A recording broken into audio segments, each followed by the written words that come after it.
Эми Надырбек Алымбеков аксакалдын бул акын агайдын чыгармаларын бала кезинен бери билебиз. Бир айылдык, бир жердик, бүт эмелердин баардыгын баягы Оштош дегендиги тууралуу, Кара Балтадаш деген, анан кийин акынга өтүп кеткенде бүт баардыгы ошол тасмада чагылдырылган.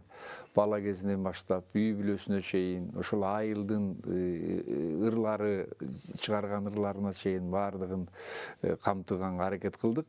Баягы тасманын өзүнүн жаралышы бул агайдын ошол бала кезинен баштап эң биринчи бул акындыгын алып чыкканга аракет кылдык. Тигил директор болуп иштегендиги бул баягы орто жолдогу ошо Советтер Союзу учурунда, эми алар жок да. Ошко чейин бардык, курсташтар деп коет экен. Ошол Ошто дагы болдук, Таласта болдук, Ошто Сулаймантоодо болдук.